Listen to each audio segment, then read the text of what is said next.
بعد مباراة بيتس في كأس الملك، نجم برشلونة يودع زملائه في غرفة تبديل الملابس بعد قرار مفاجئ بالرحيل. ليس أراخو فقط، ثنائي برشلونة يقترب من الرحيل أيضا. كومو يريد ضم لاعب برشلونة المعار.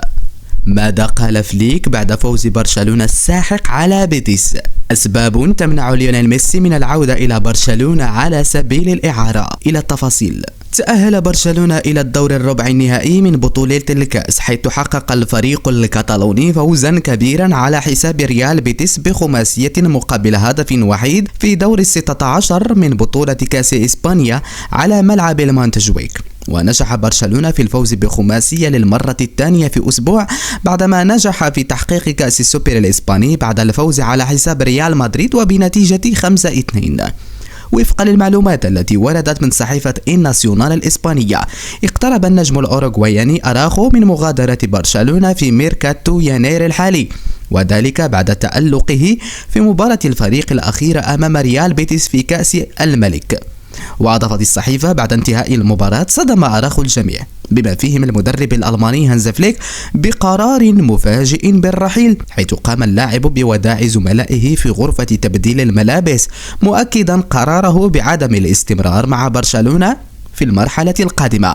أراخو كان قد حصل على مكان أساسي في تشكيلة برشلونة في الفترة الأخيرة، وذلك بقرار من المدرب فليك بعد عودته الطويلة من الإصابة والتي لحقت به، لكن يبدو أن اللاعب لا يرى مستقبله في الفريق في ظل الظروف الحالية، ليقرر اتخاذ قرار جريء بالمغادرة. من المتوقع أن يكون يوفنتوس هو الوجهة الأقرب لأراخو، حيث يحتمل أن يتم الاتفاق على انتقاله إلى النادي الإيطالي في الأيام القادمة، وهو ما يضع برشلونة في موقف محرج في ظل تذبذب القرارات داخل الفريق.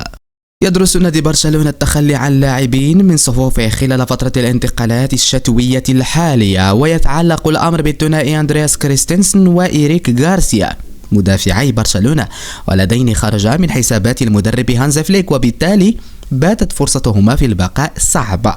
وبحسب صحيفة سبورت الكتالونية، فإن فليك كان يعتمد على الثنائي باوكو بارسي وإنيغو مارتينيز بشكل أساسي قبل إصابة الأخير في الكلاسيكو وغيابه لمدة 4 أسابيع ليحل محله رونالد أراخو. وأضافت الصحيفة أن كريستنسن وغارسيا ليس ضمن حسابات فليك، وحصولهما على فرصة سيكون في أضيق الحدود، وهذا دفع الإدارة الرياضية بقيادة ديكو للتفكير في رحيلهما. ومع ذلك أشارت الصحيفة إلى أن هناك شرطا مهما للموافقة على رحيل أي لاعب في برشلونة، وهو تلقيه عرضا لا يمكن رفضه من أجل تمويل صفقات جديدة. وأوضحت الصحيفة أنه في حالة اتباع قاعدة 1-1 سيوفر برشلونة راتب اللاعب الذي سيغادر الفريق، وسيحصل على مقابل المادي من الصفقة، ويساعد النادي في أزمته المالية الحالية. ويعتبر جيرونا أكثر الفرق اهتماما بضم غارسيا، فيما يحظى كريستنسن باهتمام من مانشستر يونايتد. يريد الإسباني سيسك فابريغاس مدرب كومو الإيطالي دعم ناديه بصفقة من برشلونة خلال فترة الانتقالات الشتوية من أجل البقاء في دور الدرجة الأولى. وذكر الصحفي الموثوق فابريسيو رومانو خبير الانتقالات أن فابريغاس لاعب برشلونة السابق يسعى لتكرار تجربة نيكو باس المعار من ريال مدريد من خلال التعاقد مع أليكس فالي لاعب برشلونة المعار حاليا لسيلتيك الاسكتلندي.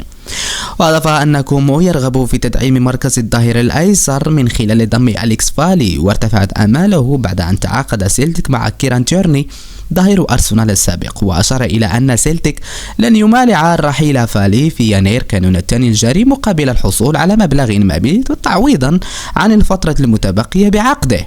من جانبه يرحب برشلونة بإعارة اللاعب، ولكن حتى نهاية الموسم دون وجود بند بأحقية شراء. يذكر أن برشلونة أعار فالي إلى سيلتيك لمدة موسم في أغسطس آب الماضي. علق الألماني هانز فليك مدرب برشلونة على فوز فريقه الكاسح على حساب ريال بيتيس بخماسية لهدف مساء الأربعاء في دور 16 من كأس ملك إسبانيا. وقال فليك في تصريحات صحفية عقب اللقاء: استمتعت بالمباراة بالكامل، كنا نعرف أن الأمر سيكون صعبا بعد الكلاسيكو، ولكن رأينا عقلية الفريق، لدينا لاعبين محترفين ويعرفون ما عليهم فعله طوال الوقت. وأضاف المدرب: لدينا فريقا شابا للغاية، وما حدث معهم في نهاية 2024 وارد الحدود، والآن علينا التفكير في المباراة المقبلة والإيمان بحظوظنا في اللقب.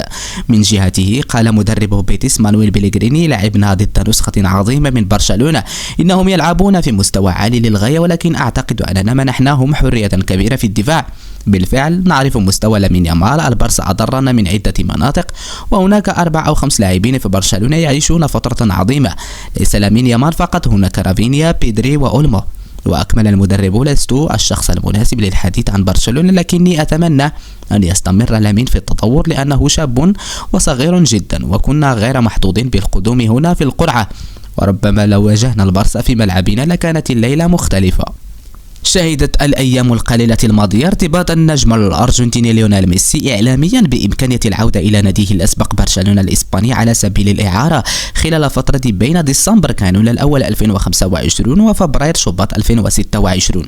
ومن المقرر أن ينتهي تعاقد ميسي مع ناديه الحالي انتر ميامي في شهر ديسمبر القادم، ويقال أن مفاوضة الطرفين لتوقيع عقد جديد شهدت الاتفاق على إدراج شرط يسمح للاعب الملقب بالبولغا بالعودة إلى برشلونة معارا قبل انطلاق موسم 2026 من بطولة الدوري الأمريكي للمحترفين. وكان ليونيل ميسي رحل عن برشلونة صيف 2021 ليخوض تجربة أوروبية أخرى بقميص باريس سان جيرمان الفرنسي قبل أن ينضم إلى انتر ميامي خلال سوق الانتقالات الصيفية 2023. وتحلم شريحة كبيرة من مشجعي البارسا بعودة قائد منتخب الأرجنتين إلى ناديهم، لكن فرضية تحقق ذلك بنظام الإعارة من انتر ميامي تبدو مستبعدة للغاية حسب ما أفادت به مجلة فورفورت البريطانية. وأوضحت المجلة الرياضية الشهيرة أن برشلونة ما زال يعاني على الصعيد المالي، لدرجة أن النادي كان مهددا بخسارة لاعبه داني ألمو مجانا عقب الإخفاق في تسجيله،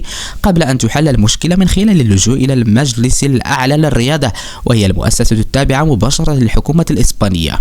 ودعمت المجلة البريطانية تقريرها بحقيقة أن ميسي نفسه غادر برشلونة صيف 2021 بسبب عدم قدرة النادي الكتالوني على تسجيله، مشيرة إلى أن انتر ميامي لن يتكفل براتب النجم الأرجنتيني خلال فترة الإعارة المقترحة. وبالإضافة إلى ذلك قال فورتو أن المالك الشريك في نادي الانتر ميامي خورخي ماس سبق له رفض فكرة انضمام ليونيل ميسي معارا إلى برشلونة، حيث قال أن لن يذهب معارا إلى هناك، لن يحدث ذلك. واصل الموهبة الإسبانية لامين يامال تقديم مستويات مميزة في عام 2025، حيث شارك في 3 مباريات هذا الموسم حتى الآن، وتمكن من تسجيل 3 أهداف وصناعة هدف آخر، ليؤكد على قيمته كأحد أبرز النجوم الصاعدين في كرة القدم الأوروبية. أداء يامال صاحب 17 عاما اللافت يعكس نضجه السريع رغم صغر سنه، حيث أصبح عنصرا مهما في تشكيل برشلونة بموسم يتوقع أن يكون استثنائيا بموهبته الواعدة.